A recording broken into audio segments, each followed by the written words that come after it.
நம்ம மதுரையில் நடக்கிற மதுரை மாநகராட்சி வழங்கும் உணவு திருவிழாவில் காம்படிஷன்ஸ் நிறையா நடக்குது.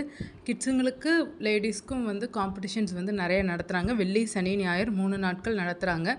இன்றைக்கி 12 வயதுக்குட்பட்ட குழந்தைகளுக்கு 5:30 மணிக்கு போட்டி நடக்குது. குழந்தைகளுக்கான ஆடை அலங்கார போட்டி. 6:30க்கு கழிவிலிருந்து கைவினைப் பொருட்கள் தயாரித்தல் போட்டி நடக்குது. சாட்டர்டே 5 வயசுக்குட்பட்ட குழந்தைகளுக்கு 5:30 மணிக்கு கொழு குழந்தைகளுக்கான போட்டி. 6:30க்கு நெருப்பில்லா சமையல் போட்டி நடைபெறுது. சண்டே 12 வயதுக்குட்பட்ட குழந்தைகளுக்கு 4 மணிக்கு ஓவிய போட்டி நடக்குது. லேடிஸ்களுக்கான காம்படிஷனும் கோல போட்டி 4 மணிக்கு நடக்குது. சரி, உணவு திருவிழா தானே, ஃப்ரைடே மார்னிங்கே ஸ்டார்ட் பண்ணியிருப்பாங்கன்னு சொல்லிட்டு போனோம். ஆனால் உணவு திருவிழா ஸ்டார்ட் பண்ணலை.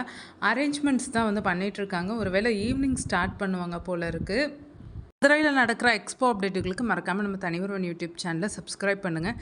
இதில் காம்படிஷன்ஸ் போட்டிகள் தான் நிறையா இருக்குது. உணவு திருவிழா எப்படி இருக்கும்ன்றது தெரியல. இடமும் சின்ன இடம்தான். கலை நிகழ்ச்சியும் இருக்கும்னு சொல்லியிருந்தாங்க. உணவு பிரியர்கள் என்ன எதிர்பார்த்து வந்தீங்கன்றதை மறக்காமல் கமெண்ட்டில் சொல்லுங்கள். நீங்கள் எதிர்பார்த்து வந்தது கிடைச்சதான்றதையும் கமெண்ட்டில் சொல்லுங்கள்.